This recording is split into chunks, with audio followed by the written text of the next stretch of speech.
Good morning. Can get better. Good morning. Thank you very much. And thanks, Biju, for that nice opening remarks. I love this whole CFNO. Okay, the KNOW is kind of going to ring in everybody's minds as they go about the day today. And hopefully will retain for a few more days so that they can do what they have to do.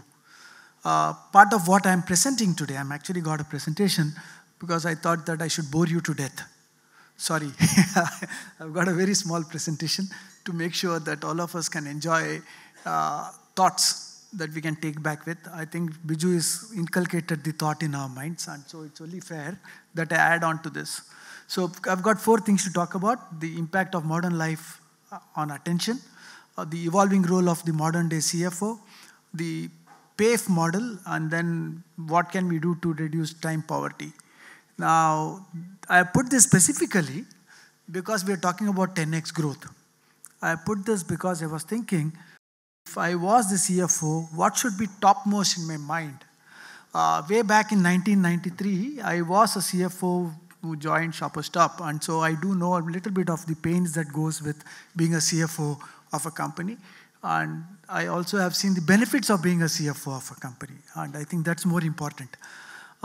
So I thought I should put down things that kind of is going to be relevant for some people, all of us currently in this wage. So what would change and what should the CFO be recognizing to make sure that they can be more effective in their workplace is what I put up here. And I understand business, I can understand what's happening all around me is what I put here.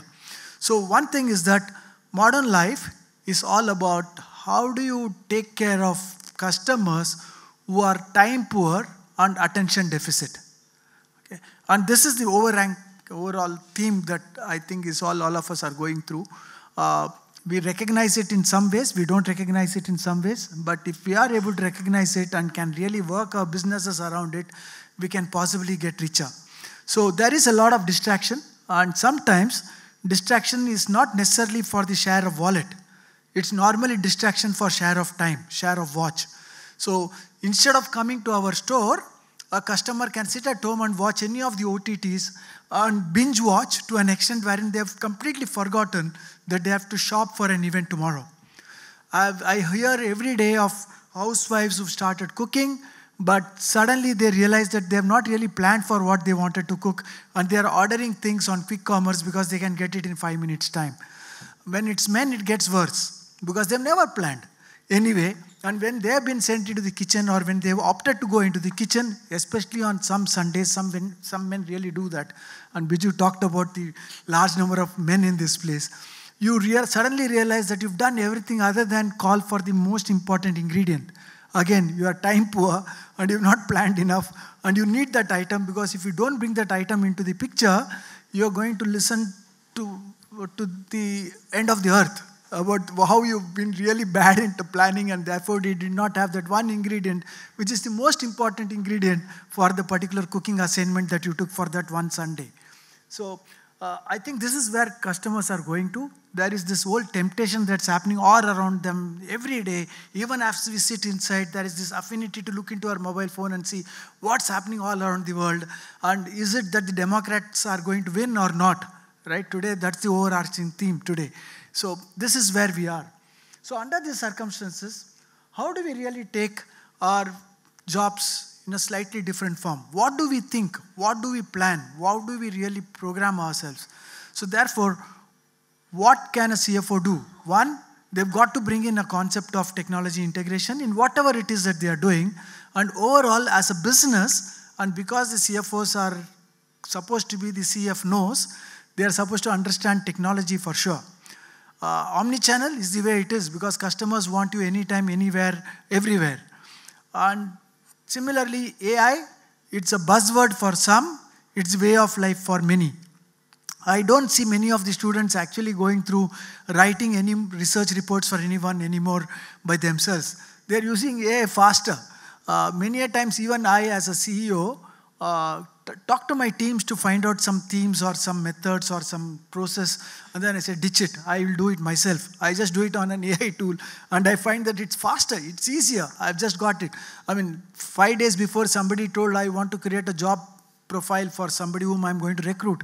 And I kind of told them, do a proper job profile. Then I got bored. I said, ditch it, I'll do it for you. I did it in exactly 1 second's time. Why? I knew how to do it on AI. So that's the way life is, and you're going to find that as a method going all around it. The last part is still a very big part of CFOs, the CF knows. I love this, Biju, the CF know. The part of strategic innovation. You've got to be strategic about whatever you do, and you've got to bring in innovation to take things up. As we speak today, we've just come out with our results for last month's analysis of what's happening to businesses all around in retail. Most of my retailers would crib and cry and say, listen, the fact is that our businesses are not doing well, which is a fact. Most of them say, my like-for-like sales, I don't even want to show it to my stakeholders because it's so bad that I'm wanting to hide behind a table before even showcasing it to anybody. But the only requirement for most of them is to get involved with their businesses to see what can I do to create that level of innovation that's going to be relevant to the customers of today. And I think that is the job that a CFO has to take up as much as they are going to take up the CFO as a NO. The other part is about decisions that they have to take every day, investment decisions. But along with that is this whole, the 10x growth focus that we are talking about today. Because they've got to invest, they've got to be prudent, but they've also got to make sure that their investments are going to take them towards that escalated growth. How do you make that happen as a CFO is a very important part. I put this up as a slide because I presented this 2 years before to a set of people thinking that this is where retail is going to go. And as I talk about quick commerce, as I talk about other things, I think this is becoming as relevant. And I thought this could be one part that's still relevant to all of us, is that if you want to be successful in retail, and since most of you are involved with retail as a business predominantly, these 4 parameters are important. One is that you've got to be seeing whether you are personalized or is your retail business personalizing to customers that you're talking to. If you're not personalized, you are going to be in what I call as a junk box of your customers. Customers will immediately put you onto a junk box the minute you start selling nappies to somebody for whom it's not of any relevance. So personalization and hyper-personalization is very important. The second part is about accurate. If you promise something, be clear that you can deliver. So if you say that I've got the latest mobile phone, but you don't really have it in stock, customers immediately look at you and think, hey, this guy is not useful to me anymore. Let me not talk to them because your accuracy levels are really bad.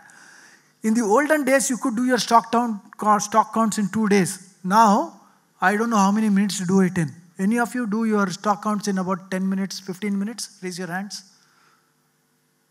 Yeah, we're not there yet. But customers are wanting the delivery in 5 minutes. That's the way it is. So how can you make it as accurate as possible? The third part is about fast. Speed is the way life is for all of us. I mean, we'd like to come in. I mean, even as we go through this event, my whole worry as CEO of an association is how do I make sure that all of you get your cards and come in fast? How do you ensure that your food is being given to you in a manner wherein you don't need to stand in a queue? We hate queues as customers, as attendees, as whatever. And that's still a worry. I don't think that I've solved the problem fully, but it's one of those things that we keep talking about. But for retail businesses, it becomes even more relevant. How do you ensure that the customer who's coming in is going to be able to come in and park their car fastest? Now, that's the biggest worry, even before they've entered your store. So if there is no car parking available, you are a no-no for customers to even enter your store. If you are not fast enough to tell them what is most relevant to them on an online website, anyway, the customer is not going to wait for the third page to open up. They don't have the time. Even if they've got 5G, they don't have the time. Even on a 5G kind of thought process. So that's the speed that you have to think about. Many of us enjoyed the hockey match in the World Cup because of the fact that it's fast, much, much faster than many other games. The shooting match was even faster because 10 shots and you're there. You kind of clipped your eyes to that to see how fast can those 10 shots happen and is the person whom I'm supporting, or 10 or 20, is that person going to win or no? That's the speed. The last part is about everywhere. While you are sitting here, you may still want to know what's happening to Democrats, and because they've got this big roadshow happening today, and each one of them is being given a minute or two to come in and talk and get out on the floor. So that is the way in which things are becoming for everybody.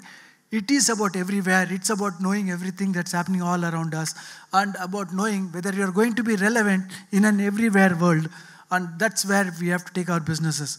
So can you reduce time poverty? Can you take care of this whole interest deficit, this attention deficit? Are we going to add value to business, or are we going to be CFNOs? NO or KNOW, right? Biju, I love that. So thank you very much. Thank you for the day. And I do hope, I didn't talk about finance in any form because I'm not an authority. We've got enough authorities sitting here who are going to tell us what they are doing to make our lives easier, faster, better, and more accurate. Thank you so much.